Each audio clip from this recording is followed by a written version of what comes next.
The sun beats down like a hammer against an anvil, each ray searing my exposed skin as I stumble forward.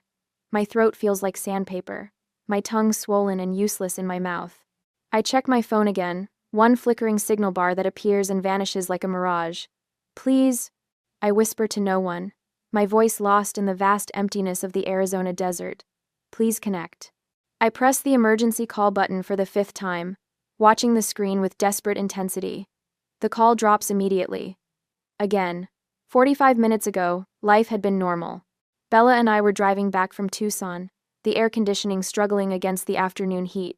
Odessa, I think something's wrong with the tire, Bella had said, her voice casual, unconcerned. Can you check it? I thought I heard something. I'd pulled over without question, the good sister, the reliable one. The moment my feet hit the gravel, I'd bent to examine the perfectly fine front tire. As I was examining the tire, 10 seconds later, the engine revved. When I straightened and turned, dust was already billowing around me, Bella's face a blur behind the windshield of my Chevy, my car, as she sped away. I stood frozen, mind refusing to process what my eyes had seen. My sister had just abandoned me in the desert.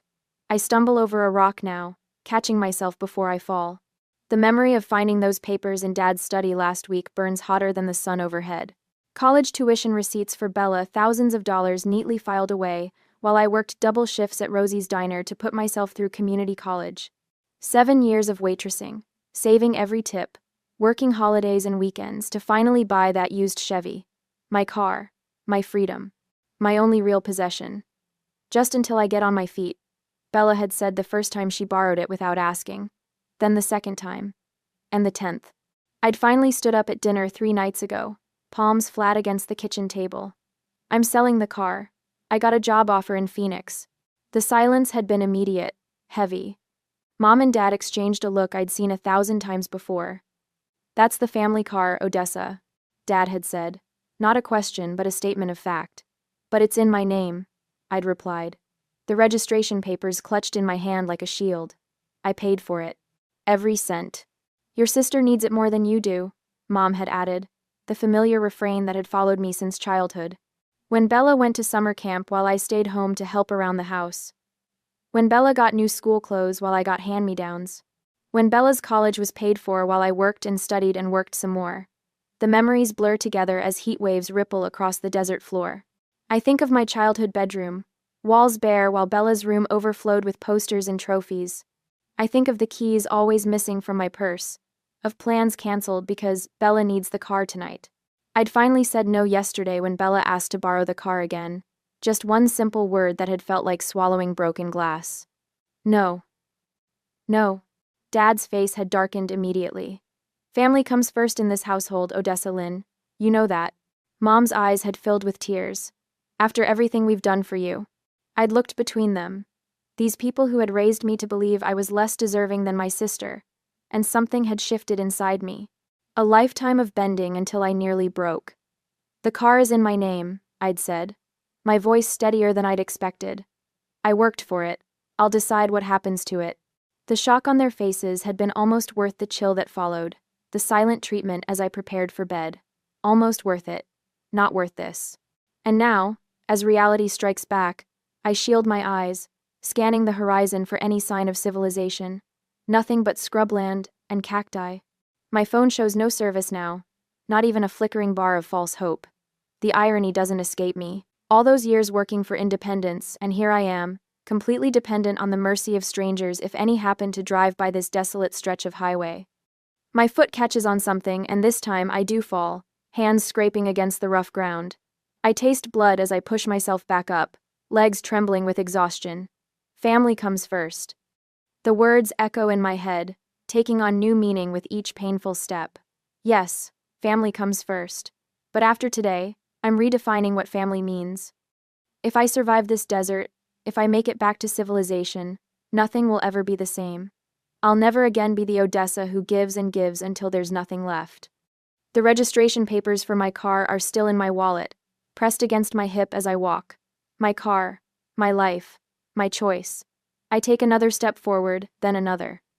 The horizon wavers in the heat, but I keep moving. I have to believe that something better waits beyond this desert. I have to believe that someone will help me. I have to believe that I'm worth saving. 3 miles later, I've finally managed to receive a signal. Dial 911 and ask for help. 10 minutes later, the police and emergency vehicle arrived, helped me with my wounds, and took me to the nearest police station. Now at through stay on. The officer Wilson's hand on my shoulder is steady, the first kindness I've felt in hours. His cruiser's air conditioning chills my sunburnt skin as he passes me a bottle of water. "Ma'am, abandoning someone in the desert is a serious offense," he says, his voice gentle but firm. "Your sister could face criminal charges." I gulp the water, my throat still raw. She just left me there. The words sound hollow, inadequate to describe the betrayal. "Miss Matthews, this wasn't just reckless." Officer Wilson taps his computer screen. "Your sister has 3 prior charges for reckless driving, all paid for by your parents." My hand freezes mid-sip. "What?" He turns the screen toward me, and there it is, Bella's name. 3 separate incidents. Fines totaling over $2,000, all marked PAD. How did I not know about this? The question slips out, meant more for myself than him. "Family can keep secrets," he says, watching me carefully, "especially when money's involved." My phone buzzes in the cup holder where it's been charging. I'd barely had enough battery to make the emergency call when a trucker finally spotted me on the roadside.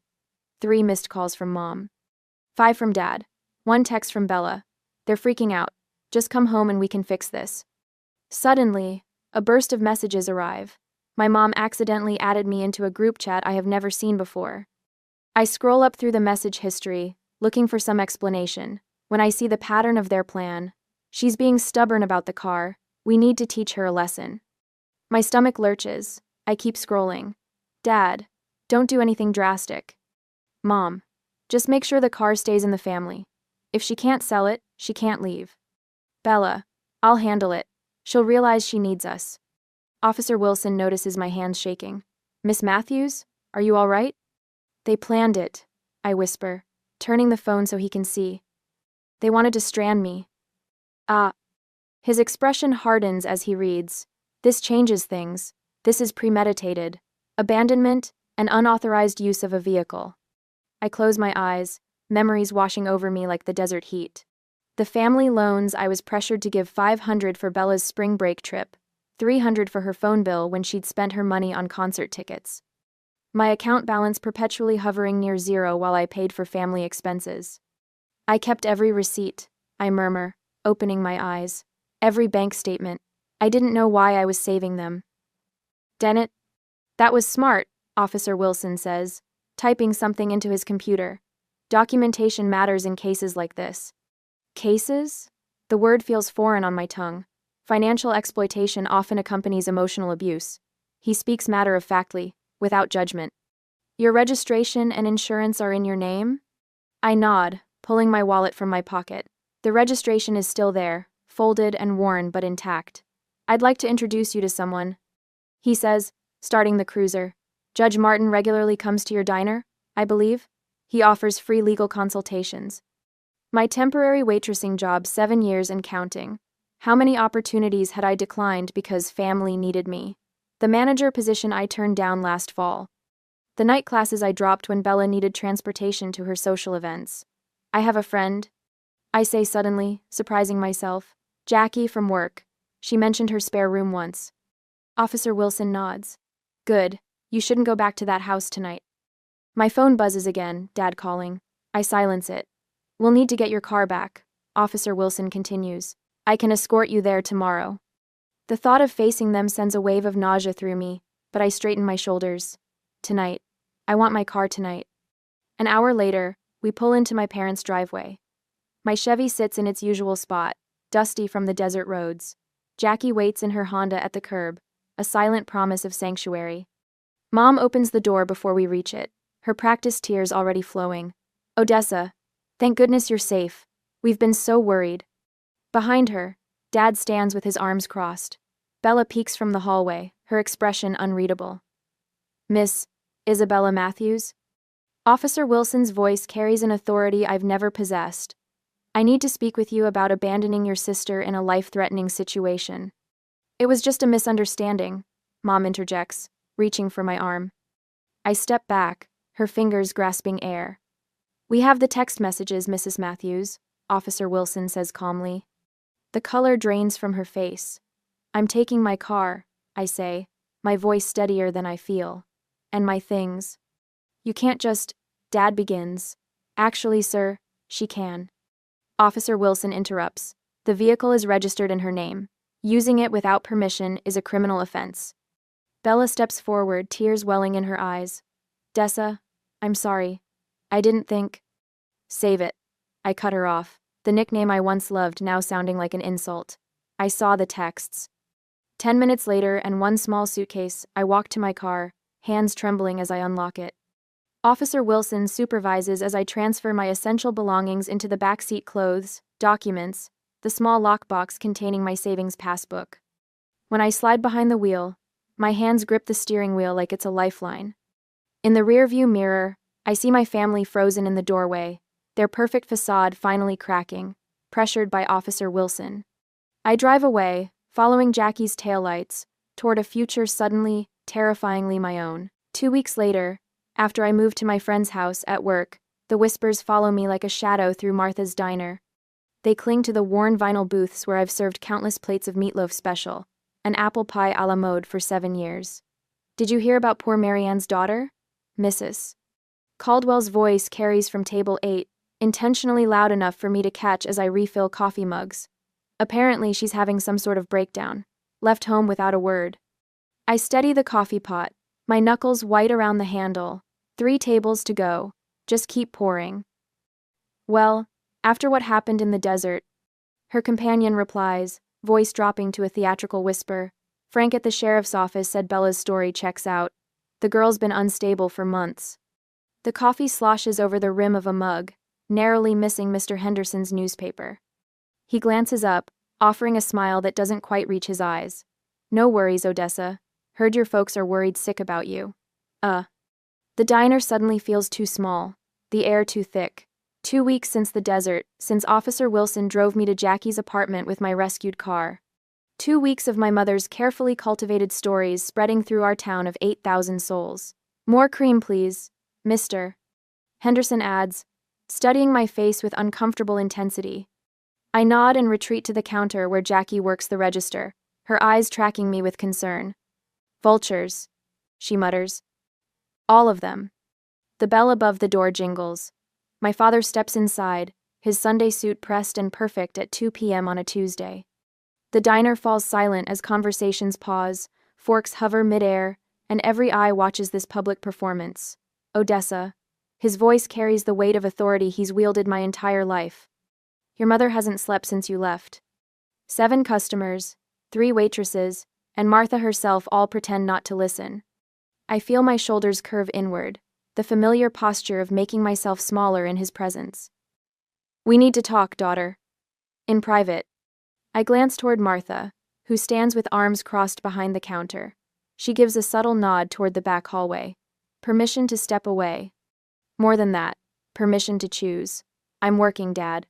My voice sounds foreign to my own ears, steady, certain. My shift ends at 4. His eyes narrow slightly, scanning the diner before returning to my face. "This isn't like you, Odessa. We raised you better than this." "Better than what exactly?" The words escape before I can trap them behind my teeth. A muscle twitches in his jaw. "Your mother is heartbroken." "I'm sorry to hear that. And part of me truly is." The dutiful daughter they cultivated still lives inside me, whispering that good girls don't cause their mothers pain. "We can discuss this at home. Where you belong." Home. The word lands like a fist. The house where my bedroom walls remained bare while Bella's overflowed with treasures. Where my paychecks disappeared into family emergencies that somehow always centered around my sister. My home is with Jackie right now. Dad's eyes harden. "Family stands by family, Odessa Lynn." "Yes." I meet his gaze squarely. "They do." The diner door jingles again, and my heart sinks as Bella enters, eyes red-rimmed and puffy. Her practiced vulnerability draws immediate sympathy from the room. My sister, who left me to die in the desert, now the picture of remorse in her pale blue sundress. "Odessa," she whispers, voice cracking perfectly. "Please." She approaches slowly, aware of our audience. My regular Tuesday customers watch with undisguised interest, the Matthews family drama playing out between the lunch and dinner rush. I've been trying to call you, Bella continues, tears spilling down her cheeks. I know what I did was terrible. I was scared and stupid, and I didn't think. I say nothing, feeling the weight of expectation from everyone watching. The script calls for forgiveness now, the magnanimous older sister embracing the prodigal younger one. I've been seeing someone, Bella continues, voice dropping. A therapist. I have. Issues with jealousy. With you having things I don't. Mr. Robertson at the counter nods approvingly. Mrs. Caldwell dabs at her eyes with a napkin. Please come home, Bella finishes, reaching for my hand. Mom needs you. Dad needs you. I need you. 7 years of waitressing have taught me to read people. This performance isn't for me, it's for our audience. For the whispers that will follow. Did you see how that poor girl begged for forgiveness while her sister just stood there like stone? I'm glad you're getting help, I say finally, stepping back from her touch. But I can't come home right now. Dad's face darkens. Your mother is a grown woman who'll manage? I interrupt, surprising myself again with this new voice, this new strength. I need to finish my shift. The car, he says quietly, deliberately. We've been making payments on it. A laugh escapes me before I can catch it, sharp and unexpected. No, Dad, you haven't. I reach beneath the counter for my bag, pulling out a worn folder I've carried every day since the desert. The physical weight of it in my hands gives me courage. I've kept everything, I tell him, opening the folder to reveal neat rows of payment receipts spanning 7 years. Every shift, every tip, every payment. It's all documented. The shock that flashes across his face is worth every paper cut from organizing these records late at night at Jackie's kitchen table. Worth every hour spent with Judge Martin learning about financial manipulation and documentation. This is ridiculous, Dad sputters. We're your family. Yes, you are. I close the folder gently. And this is my boundary. The diner has gone completely silent. I feel Jackie move to stand beside me, her presence solid and sure. I think you should leave now, Martha says, from behind the counter, her voice brooking no argument. Odessa has customers waiting. Dad's face reddens. Bella's tears dry up remarkably fast as she realizes her performance has failed. This isn't over, Dad says quietly. Actually, I reply, it is. After they leave, Martha puts her hand on my shoulder. Take 10 minutes, then table 12 needs more coffee. In the back hallway, I lean against the wall, my heart hammering against my ribs. My phone buzzes with a text from Officer Wilson. Just checking in. You safe? I type back. Yes, they came to the diner. I'm okay. Another buzz. Judge Martin this time. My daughter Sarah has a room opening in her duplex. $650 month. Utilities included. Interested? I stare at the message, at the possibility of walls that are truly mine. My hands shake as I open the paralegal course website Judge Martin showed me last week when he came to my work. The application deadline is tomorrow. The classes would fit around my diner shifts. For the first time since the desert, I allow myself to imagine a life beyond this town, beyond the whispers, beyond the constant pull of family obligation, a life where no is a complete sentence, where boundaries aren't declarations of war but simple statements of fact. I type back to Judge Martin. Very interested. When can I see it? 10 minutes later, I return to the diner floor, coffee pot in hand. Mrs. Caldwell and her friend fall silent as I approach their table. More coffee? I ask, my voice steady. Mrs. Caldwell studies my face, searching for cracks. Your poor mother called me this morning. She's beside herself with worry. I pour the coffee precisely to the rim, not a drop spilled this time. That's between her and her therapist, I imagine. Her mouth opens, then closes. I move to the next table, feeling something unfamiliar stretching through me.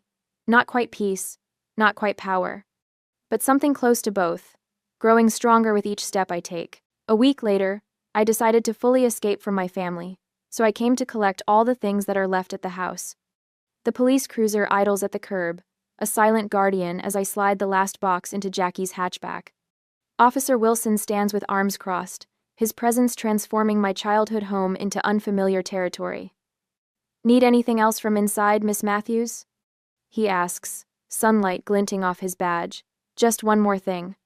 My footsteps echo through rooms, suddenly small and foreign.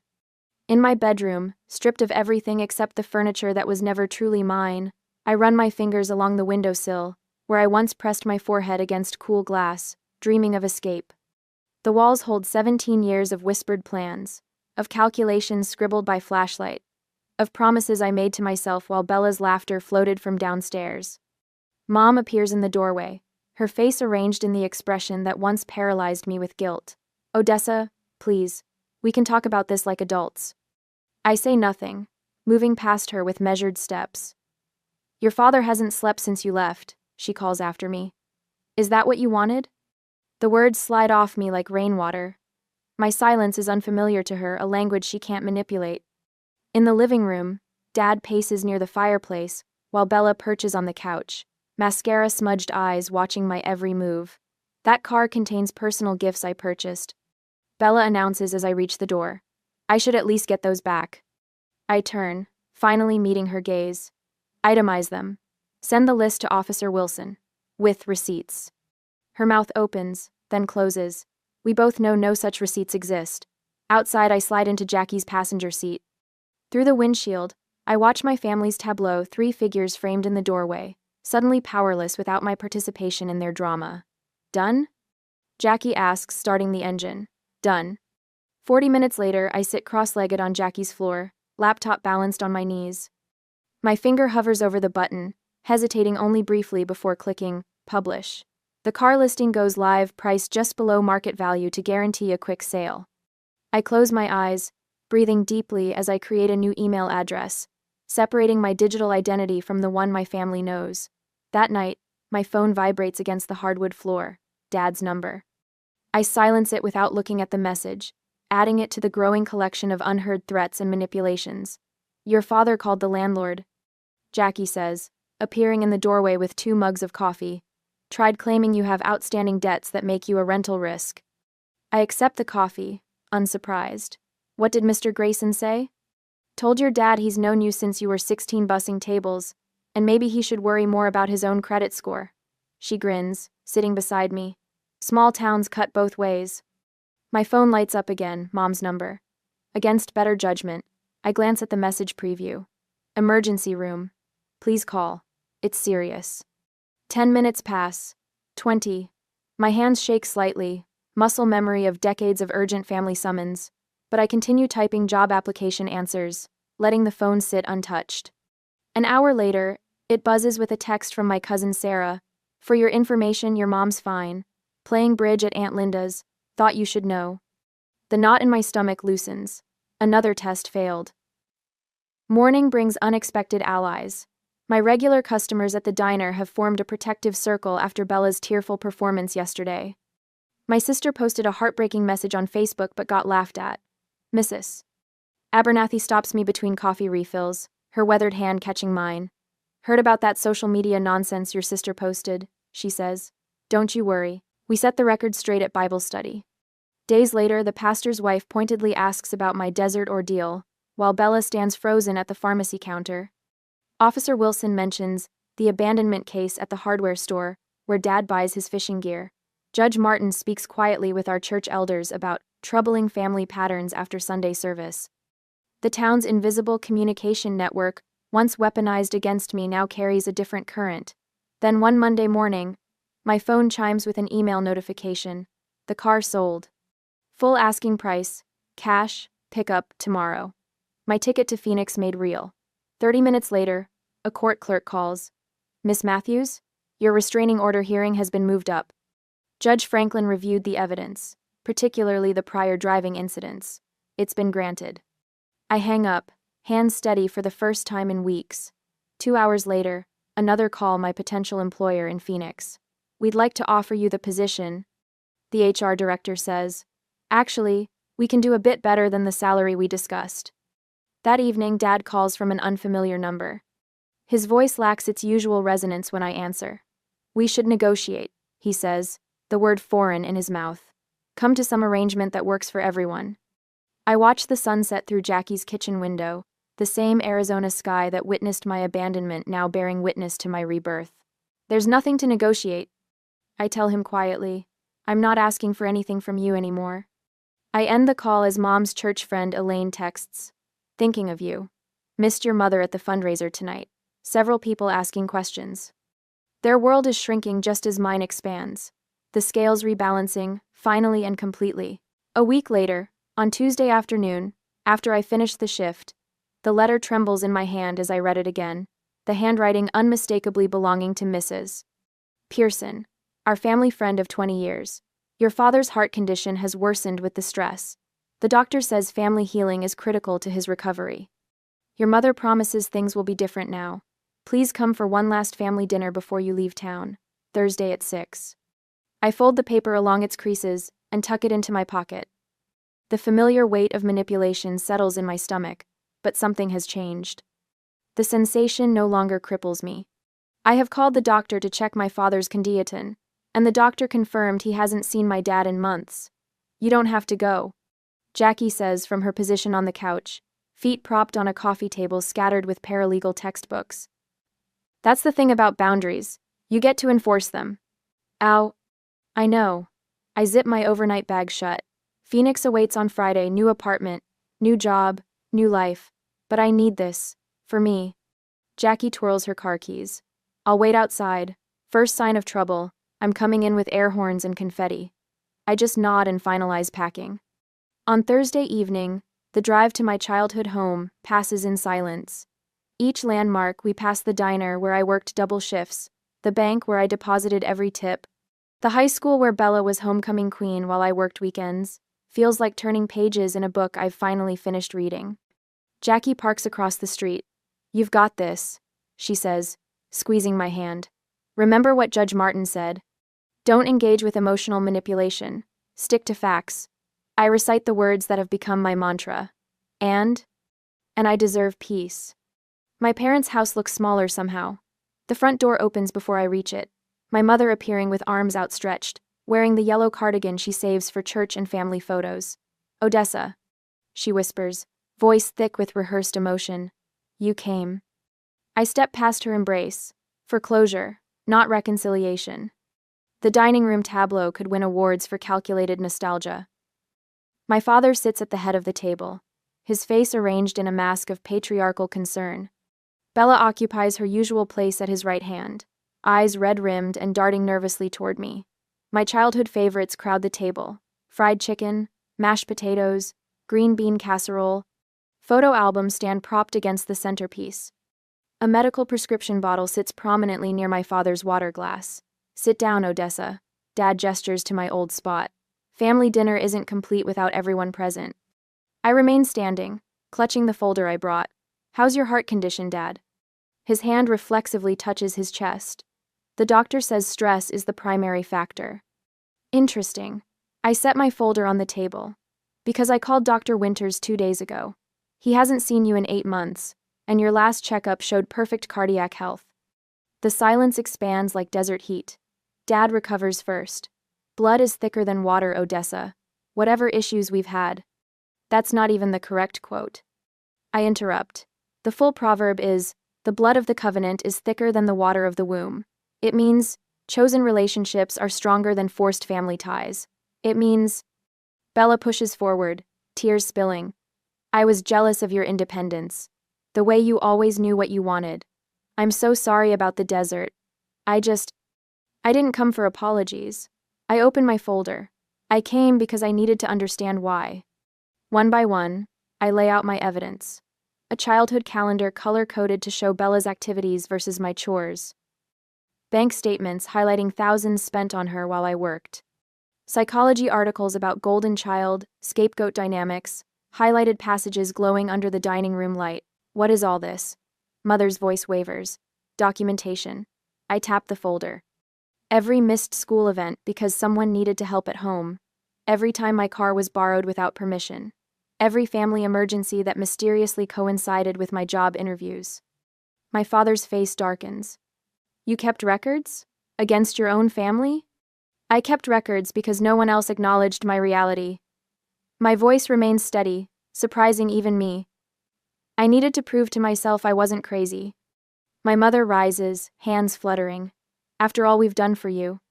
That's exactly the problem. The words flow without rehearsal. You've never seen what I've done for you. The double shifts, the canceled plans, the dreams deferred. You called it family duty when it benefited you and selfishness when it benefited me. Bella reaches for my hand across the table. I step back. I'm not here for reconciliation. I say, meeting each pair of eyes. I'm here for closure. I release you from any obligation to me, and myself from any obligation to you. I place my house key on the table. The small brass key that once represented home now symbolizes a door I'm choosing to close. What about Christmas? What about Christmas? My mother asks, voice small. Thanksgiving? I'll be with people who respect my boundaries. I gather my documentation, sliding it back into the folder with calm precision. I wish you healing. All of you. My father stands, anger replacing his calculated concern. If you walk out that door, you'll what? I ask, genuinely curious. Abandon me in the desert? Take my car? Question my worth? You've already done your worst. Bella sobs into her hands, my mother clutches her cardigan, and my father towers with impotent rage. The scene should devastate me. Instead, I feel a curious lightness. Goodbye, I say simply. I walk out without tears or drama, closing the door with gentle finality. The night air fills my lungs with something that feels remarkably like freedom. Jackie waits in her car, window rolled down. You did it, she says, hand warm on my shoulder. I did. I look back at the house one last time. Now I can start. We drive away from the past toward tomorrow's horizon. For the first time in 25 years, my shoulders carry only their own weight. 6 months later, the morning sun streams through gauzy curtains. I picked myself, painting golden patterns across my small Phoenix apartment. I trace my fingers over the paralegal textbook on my desk, neon highlighter marks transforming legal jargon into stepping stones toward my future. My first office paycheck, still in its envelope, is pinned to the corkboard above, tangible proof that waitressing at Rosie's Diner is finally behind me. I pause before dialing the phone company. One deep breath, then another.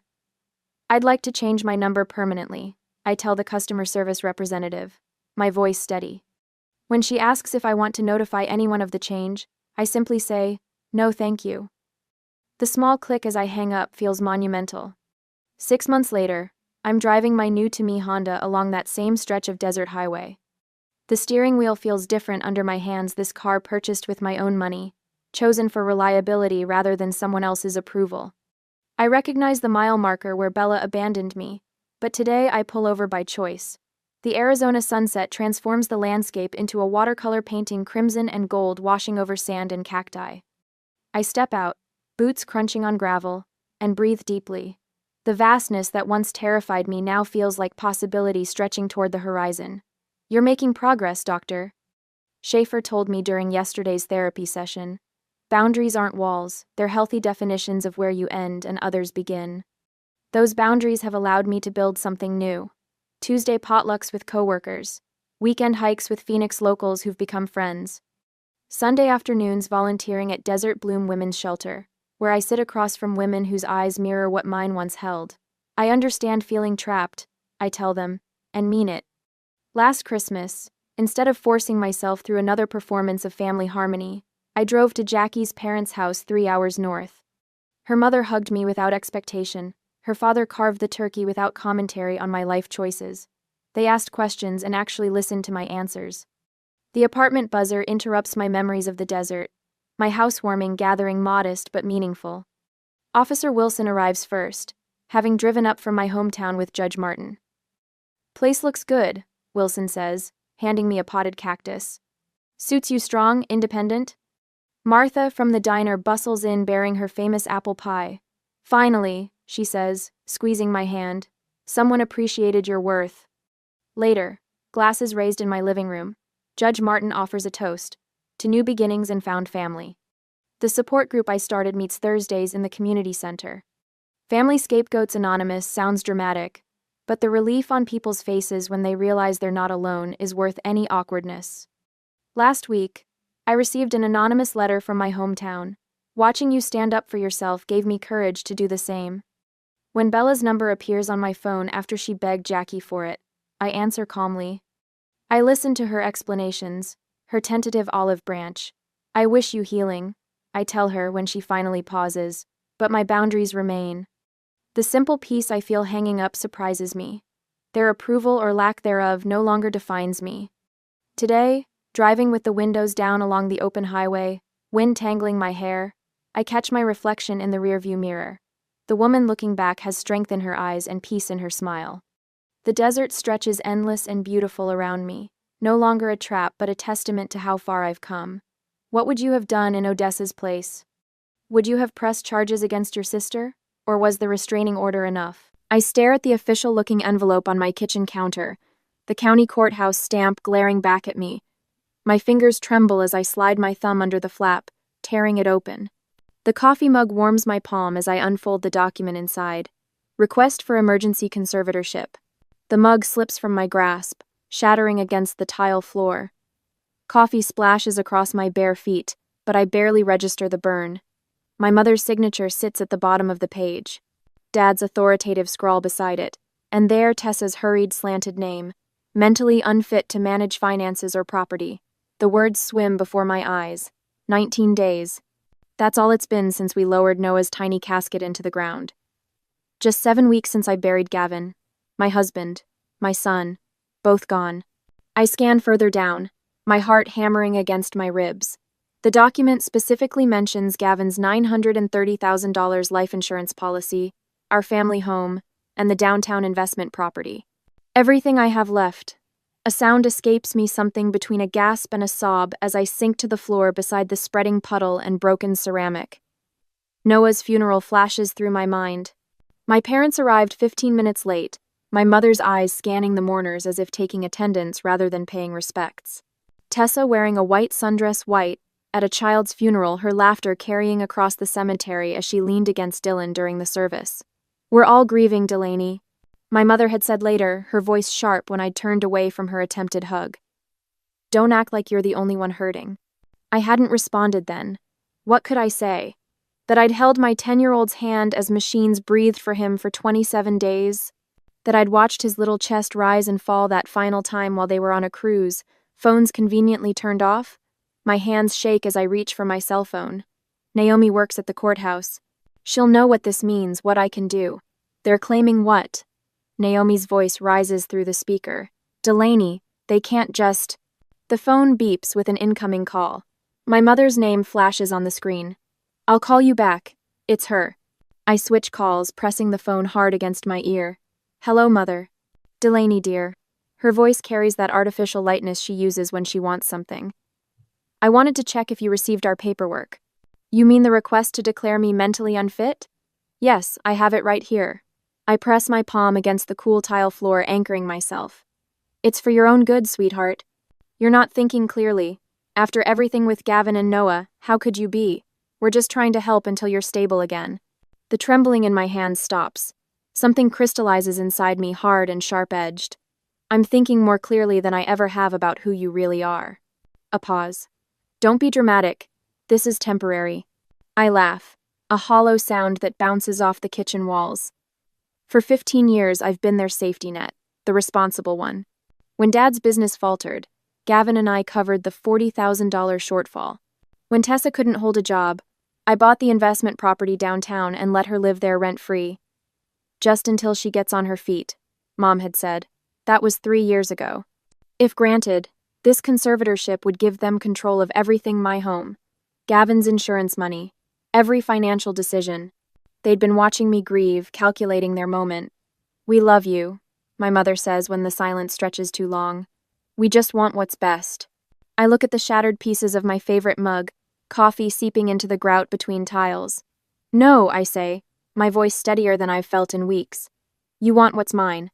I end the call and stare at the court document, reality settling cold and hard in my stomach. They never saw me as capable, only as a resource to exploit. And now, when I'm at my most vulnerable, they've decided to take it all. Later that day, I tear through my filing cabinet, fingers fumbling with color-coded folders. Somewhere in this meticulously organized system is the property deed Miles needs for tomorrow's meeting. The irony doesn't escape me being called financially irresponsible when I've maintained perfect records for 15 years. My hand bumps something hard at the back of the drawer. Gavin's old phone. I'd forgotten I stored it here after the funeral, unable to bear scrolling through our last messages. On impulse, I press the power button. The screen flickers to life, battery somehow still holding charge. A notification appears, a screenshot Gavin took but never showed me. I tap it open and freeze. It's a text conversation between Tessa and Mom from just 2 weeks after Gavin's death. Mom, once we get guardianship, the apartment's yours. I'll take the house. Tessa, what about all that insurance money? Mom, we'll discuss distribution after the hearing. Focus on documenting her episodes for now. The phone slips from my grasp. I sink to the floor, hand pressed against my mouth to stifle a sound between a gasp and a scream. Noah was still in the hospital then, still fighting for his life while they plotted. They never intended to help me heal. They were circling like vultures, waiting for the perfect moment to strike. The next morning, I enter the law offices of Turner and Associates, clutching a manila folder with white knuckles. Miles Turner rises from behind a massive oak desk when his assistant shows me in. Wall-to-wall law books line the shelves behind him, leather-bound sentinels standing guard. Mrs. Hart, please sit down. His voice is deeper in person than it was on the phone. I perch on the edge of a leather chair, folder trembling in my lap. I've reviewed the initial filing. Miles opens a thick binder. There are several concerning elements here. He points to a document. This medical affidavit was signed by Dr. Lorraine Weber. Do you know her? Mom's bridge partner. My throat tightens. She's a dermatologist. Miles raises an eyebrow. A dermatologist providing psychiatric assessment. Interesting. He flips to another page. They've scheduled an emergency hearing for Friday. 3 days from now? My heart pounds against my ribs. They're claiming you're both unstable and financially irresponsible. His finger traces down a list of allegations. Yet they never requested a proper psychological evaluation. This is all hearsay evidence. I slide Gavin's phone across the desk, the screenshot displayed. They've been planning this since before Noah died. Miles studies the image, jaw tightening. While you were in the hospital with your son. Watching me grieve, calculating their moment. The words taste bitter on my tongue. Miles closes the binder. Let's discuss exactly what's at stake here. He lays out the situation with brutal clarity. The conservatorship would give them complete control over Gavin's $930,000 life insurance payout money meant to secure my future after losing our family's primary income. They could force the sale of your home, Miles continues, making notes on a legal pad. My chest constricts. The home where Noah took his first steps. Where Gavin built that ridiculous treehouse, it took him 3 weekends to finish. Each memory flashes before me, tied to rooms and walls I might lose. And your sister and her husband would likely gain permanent ownership of the investment property downtown. The property I bought, that I let Tessa live rent-free for 3 years. My voice cracks. If granted, this conservatorship could remain in place for years. They would control every financial decision in your life. The weight of it all crashes down. A sob escapes before I can stop it. I press my palms against my eyes. I haven't even had time to grieve properly. Noah's been gone 19 days. 19 days. The tears come faster now. How am I supposed to fight this while I'm still planning memorial services? Miles hands me a box of tissues. When I look up, his expression has softened. This screenshot is powerful evidence of their true motives. He taps Gavin's phone. The judge needs to see this. He pulls a framed photo from his desk drawer, a young boy with Miles's eyes, grinning from a hospital bed. I lost my son to leukemia 7 years ago. I know what grief looks like versus instability. He slides his business card across the desk. I'll represent you pro bono. We'll fight this together. For the first time since opening that envelope, I feel a flicker of hope. As I drove home that night, I wondered if I should confront my family directly about what I'd found, or keep it as evidence for court. Exposing that I knew might give me emotional satisfaction, but surprising them in court might be more effective. When someone betrays your trust during your darkest hour, is it better to show your hand or keep your cards close to your chest? The next week, after the first hearing, my phone rings for the 3rd time today. Another friend checking if I'm doing okay. Amanda's voice carries the same careful tone as Jen's did earlier, too gentle, too concerned. Your mom called me. She finally admits. She said you've been having episodes? I grip the counter, knuckles whitening. I'm grieving, Amanda. Not unstable. Of course, she backtracks quickly. I just wanted to check in. After we hang up, I peer through my living room blinds. Across the street, Tessa and Dylan are unloading a leather sectional from a rental truck, carrying it into my investment property like they already own it. Yesterday it was a glass dining table. The day before, a king-sized bed frame. Mrs. Levine from next door walks over to chat with them. Tessa tosses her hair, gestures toward my house, her mouth forming words I can read even from here, taking care of things while Delaney recovers. My teeth grind together. They're building their narrative piece by piece, brick by brick, constructing walls around me while I'm still bleeding. The night stretches endless before me. Sleep refuses to come, as it has since the funerals. At 3 a.m, I wander the hallway, pausing outside Noah's room. The door remains closed. I haven't been able to pack anything away. His baseball glove still sits on his dresser. Gavin's clothes still hang in our closet. When I tried sorting through Gavin's ties last week, my chest constricted so tightly I couldn't breathe. I collapsed on our bedroom floor, gasping like a landed fish, certain I was dying. The panic took 20 minutes to subside. But I can't afford these moments of weakness now, not when every tear might become evidence against me. I start documenting everything. My morning coffee, mail collection, balanced checkbook. Every normal mundane task captured in photos dated and time-stamped. I keep a journal, recording my thoughts with clinical precision. I downloaded an app to record phone calls, especially from family. The doorbell rings Tuesday afternoon. When I open it, Mrs. Patterson stands on my porch, a cloth-covered basket in her weathered hands. Sourdough, she says simply, pressing it into my arms. Still warm. I blink back unexpected tears. Thank you. She pats my arm, her eyes kind but not pitying. I know what grief looks like, dear. You take all the time you need. Some people mistake grief for weakness because they've never loved deeply enough to experience it. The bread's yeasty scent fills my kitchen as she leaves. For the first time in weeks, I feel hungry. That momentary peace shatters 2 days later when a car door slams in my driveway. Through the window, I spot my parents walking up the path. No warning, no call. My pulse quickens as I unlock the door. We were in the neighborhood, Mom says, stepping inside without waiting for an invitation. Dad follows, eyes sweeping the living room, assessing, cataloging. You should have called first? I say. We're concerned, Mom replies, setting her purse on my coffee table like she still lives here. The neighbors say you barely leave the house. I'm working remotely, I responded, gesturing to my laptop. I have deadlines. Dad clears his throat. Look, Delaney, this will all be easier if you just cooperate. Fighting this will only drain what's left of Noah's insurance money. The words hit like a slap. Insurance money. My son was reduced to $1 amount. You didn't come here when I needed help bathing my son in his hospital bed. I say, my voice steady despite the heat building behind my eyes. You didn't come when I had to plan 2 funerals alone. You only came when you smelled money. Mom's expression hardens. See how irrational you're being? This is exactly why we're concerned. Something crystallizes inside me. I don't need to convince them I'm stable. I only need to prove it to the court. They've already decided what they want to believe. I think you should leave, I say, walking to the door and holding it open. My lawyer will handle all communication from now on. Lawyer? Dad sputters. You're wasting... Goodbye.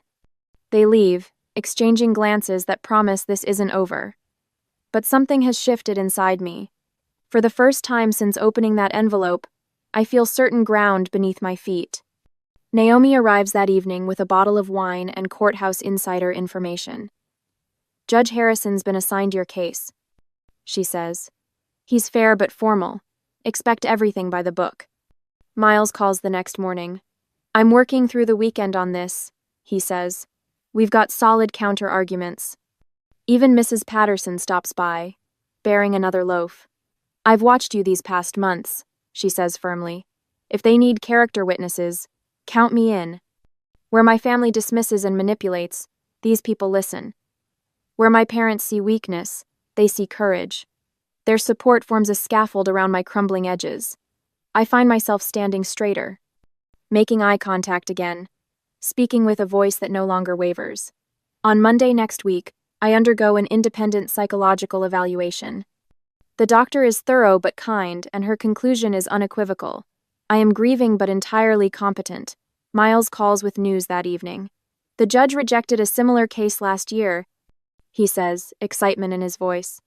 Some son tried claiming his mother was incompetent after she refused to finance his failing business. The morning of the second hearing arrives. I dress in a charcoal gray suit, pin my hair back neatly, apply minimal makeup. The folder containing the screenshot of my mother's and sister's text exchange sits in my leather portfolio. At the courthouse steps, I pause, taking a deep breath. Through the glass doors, I can see them, my parents, Tessa, and their attorney huddled in conversation. They haven't noticed me yet. I straighten my shoulders and pull the door open. Their heads turn simultaneously, eyes widening as I approach, the evidence of their betrayal held securely in my hands.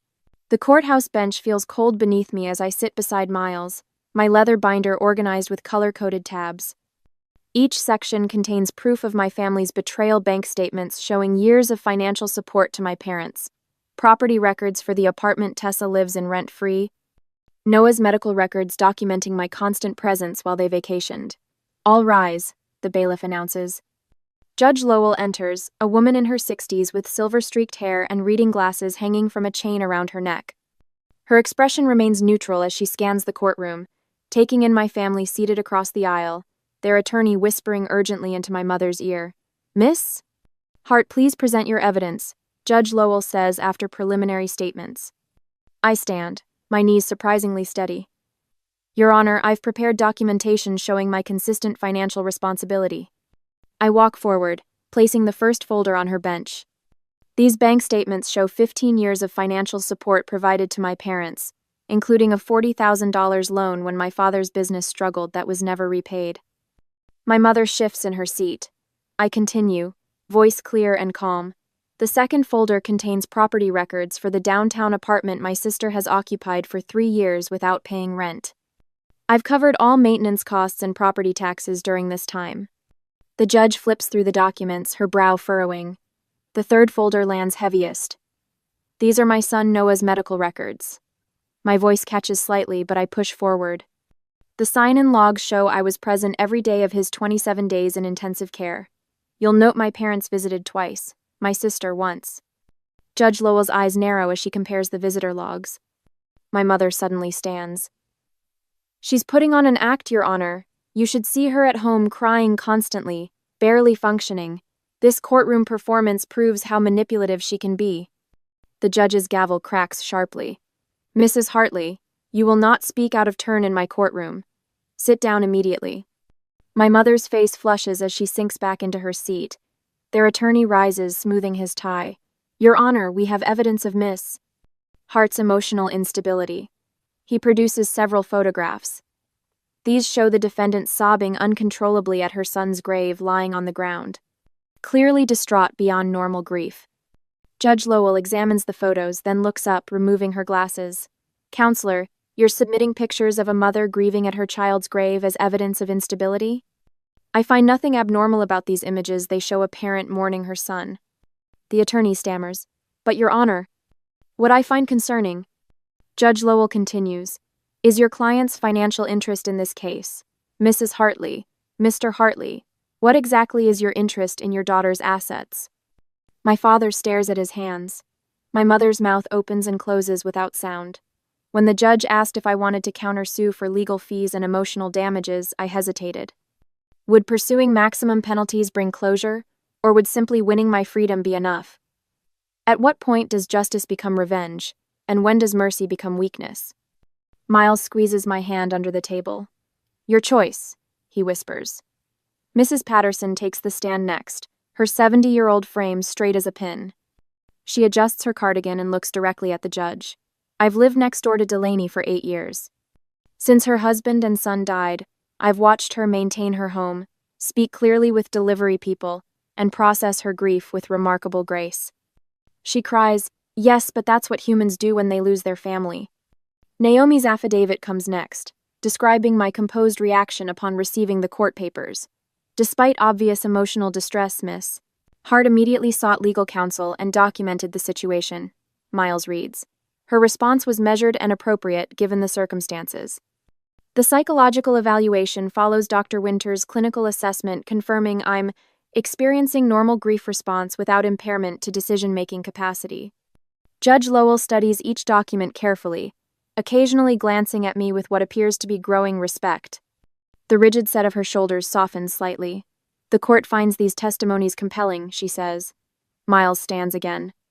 Your Honor, we have one final piece of evidence. He holds up a printout. A screenshot of text messages between Mrs. Hartley and her daughter Tessa, discussing how they would divide Miss Hart's assets once they gained control. Tessa's leg begins bouncing beneath the table. She tugs at her earring, her eyes darting around the courtroom. My father, who maintained unwavering confidence throughout the hearing, suddenly finds the floor fascinating. His shoulders curve inward as if trying to shrink from view. But it's my mother whose mask cracks completely. Her carefully applied makeup can't hide the twitching muscle in her cheek, or the way her lips press into a bloodless line when Judge Lowell asks, Mrs. Hartley, did you discuss dividing your daughter's assets while her son was still in the hospital? I think we need a short recess, Judge Lowell announces, gathering her notes. We'll reconvene in 15 minutes for final arguments and my decision. As she exits the courtroom, I catch the grim set of her mouth. For the first time since receiving those papers, I breathe without feeling like I'm underwater. I gather my notes, hands steadier than they've been in weeks, while Miles whispers something about finding water. The moment he steps away, they pounce. Mother, father, and Tessa corner me in the quiet hallway, their faces pinched with desperation. Father forces a smile that doesn't reach his eyes. Mother keeps glancing nervously at the courtroom door. Delaney, sweetheart. Mother begins, her voice honey-sweet. This has all gotten so out of hand. We should settle this as a family, not air our private matters in court. Father nods, stepping closer. We've discussed it. We're willing to withdraw the petition entirely. All we ask, Mother continues, her eyes darting to Tessa, is that you sign over the investment property to your sister. She's made it her home after all. I notice how Tessa's fingers twist anxiously at her wedding ring, the same nervous habit she's had since childhood when plotting something. You wouldn't want everyone to hear about your emotional outbursts at the hospital, would you? Father adds, his voice dropping. The night nurse told us how you screamed at the doctor when he suggested removing Noah from life support. Tessa touches my arm. I resist the urge to flinch. We're still family, Delaney. Family sticks together. Weeks ago, this ambush might have worked. But not today. I reach into my pocket and pull out my phone, tapping the screen twice before turning it toward them. The recording app displays 1:23 and counting. I'm recording this conversation, I say, my voice calm. The shock on their faces brings a warmth to my chest I haven't felt since before Gavin died. Just like I recorded Mother's call the day I received your court papers. Mother's mouth opens, then closes. I have copies of all the texts between you two. I look directly at Mother and Tessa. The ones where you divided up my assets while Noah was still fighting for his life. I paid your bills for 15 years. I let Tessa live rent-free in my property. I did that out of love, and you repaid me by trying to take everything while I buried my husband and son. Father starts to speak, but Miles appears beside me, a paper cup of water in each hand. Is there a problem? He asks, eyes narrowing as he takes in the scene. They offered to withdraw the petition if I sign over the investment property to Tessa. I explain, nodding toward my still recording phone. Miles sets down the cups on a nearby bench. What you're doing constitutes attempted coercion, he tells them, professional but stern. I suggest you return to your seats before I'm forced to bring this recording to the judge's attention. Their retreat is swift and silent. Mother's shoulders hunch forward, Tessa's eyes fill with tears, and Father's face flushes dark red as they hurry back to their attorney, huddling together in urgent whispers. Miles touches my elbow. You okay? I nod, surprised to find it's true. I am. When court reconvenes, afternoon light streams through the tall windows of the wood-paneled courtroom, casting long shadows across the floor. The judge adjusts her glasses, reviewing her notes. Final arguments, she announces. Miles rises, confident and prepared. Your Honor, I'd like to direct your attention to Exhibit C. The bailiff hands the judge a folder.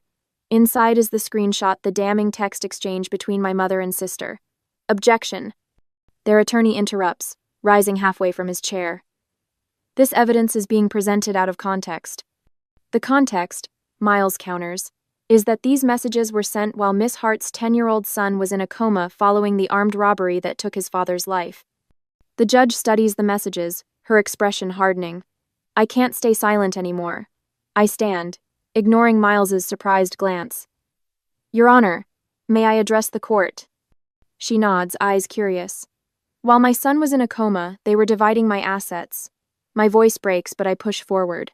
While I was holding his hand, praying he'd wake up, they were planning to take my home. Tessa starts to speak, but the judge silences her with a sharp strike of her gavel. I'm not unfit. I continue, looking directly at the judge. I'm grieving. There's a difference that my family never understood. The judge sets down her pen. I've heard enough. I'm dismissing this petition with prejudice, citing disturbing evidence of financial motivation. My mother's face pales to ash. Tessa begins crying, not the delicate tears she used at Noah's funeral, but ugly, frustrated sobs. Father stares at the floor, refusing to meet my eyes. Furthermore, the judge continues, I'm considering sanctions against the petitioners for what appears to be a frivolous and predatory filing. My clerk will contact all parties regarding a hearing date. Relief floods through me, but beneath it swirls uncertainty. I haven't decided what to do about the investment property. Tessa still lives there. Part of me wants to evict her immediately, but another part hesitates, wondering if that makes me as vindictive as they've been. As my family gathers their belongings, preparing to flee the courtroom, I notice something left behind on their table, a framed family photo they'd submitted as evidence of our once happy family. My mother's voice echoes in my memory. This proves how close we were before her instability. I walk over and pick it up. It's from my wedding day. Gavin and I stand in the center, Noah just a toddler in his arms. My parents flank us, Tessa beside them, all smiling. I study each face, remembering how Gavin had whispered, "Smile, sharks," to make me laugh just before the shutter clicked. I trace my finger over Gavin's face, then Noah's, and deliberately set the photo back down on the table as I walk away. They wanted everything I had, but they can't have my memories. Those belong only to me, and in 6 months I will reassure even better protection for what is mine. Morning light streams through pine-framed windows as I pour coffee into a handmade mug. 6 months in the Colorado Rockies has transformed more than my address. The cabin's wooden porch creaks beneath my bare feet as I settle into what has become my daily ritual, watching the sunrise paint the mountains gold and pink. I breathe in crisp mountain air, something I never had time for before. Back then, my mornings consisted of hurried emails about Dad's business troubles, or Tessa's latest financial emergency. Now my phone rarely rings before 9. My laptop waits inside, client spreadsheets organized by priority instead of family crises. Working remotely gives me freedom I never knew I needed. Every afternoon, I hike different trails, my legs growing stronger while my heart slowly mends. At night, I fill journal pages with memories of Gavin's laugh and Noah's terrible knock-knock jokes rather than legal strategies and betrayals. To healing, I whisper to the mountains, raising my mug in silent toast. Later, while sorting through the mail, my fingers brush against a certified letter. The return address shows my parents' home in Vermont. My hands remain steady as I slide my thumb under the flap, so different from that day 7 months ago when the courthouse envelope reduced me to shaking. The coffee stays safely in my mug this time. Inside, 2 pages of my mother's precise handwriting. An apology. Regret for actions taken out of misguided concern. A request to reconnect on whatever terms feel comfortable. The old Delaney would have immediately called, desperate to mend fences regardless of who burned them. I fold the letter carefully and place it in my desk drawer. I'll respond eventually, but not today. Some wounds need time before they're ready for bridges. The chime of an incoming video call pulls me from my thoughts. Miles and Naomi appear on screen, holding champagne glasses. "Happy 6-month freedom anniversary," Naomi calls. Miles raises his glass. 6 months since Justice Carter dismissed their petition with prejudice. Still one of my favorite courtroom moments. I laugh, the sound no longer feeling foreign in my throat. Any new cases inspired by mine? 3, Miles says, pride evident in his voice. All families trying to use grief as leverage for financial gain, all dismissed. Naomi leans closer to the camera. By the way, Tessa and Dylan finally moved out of your property last week. Apparently, living somewhere without family subsidies didn't appeal to them. We toast to finding strength in broken places before ending the call, warmth lingering after their faces disappear from my screen. The afternoon sun bathes the living room in amber light as I carefully unwrap 2 framed photographs. Gavin's broad smile as he hoists Noah onto his shoulders at the lake. Noah's gap-toothed grin on his last birthday. I place them on the stone mantel, then add a 3rd frame, a vibrant blue butterfly I photographed on my first mountain hike, perched on a wildflower that had pushed through a crack in the rocks. Tomorrow I finalize paperwork donating the investment property to New Horizons, a nonprofit supporting parents navigating child loss. The downtown building that became a symbol of family betrayal will house grief support groups and temporary accommodations for families with children in long-term hospital care. Outside my window, I've marked spots where I'll plant 2 blue spruce trees next spring, one for Gavin, one for Noah. A proper mountain memorial where I can sit and remember them without cemetery regulations or judgment. They called me unfit when I was simply grieving. But grief isn't weakness, it's evidence of love. And love, even when it hurts, makes us stronger than those who've never risked their hearts enough to feel its loss. As I seal the donation papers for the property my family fought so hard to take from me, I wonder, is forgiveness always necessary for healing? Or is there freedom in simply releasing the expectation that some people will ever understand your pain? What would you do? Try to rebuild bridges that others burned, or use those ashes to forge a new path entirely your own?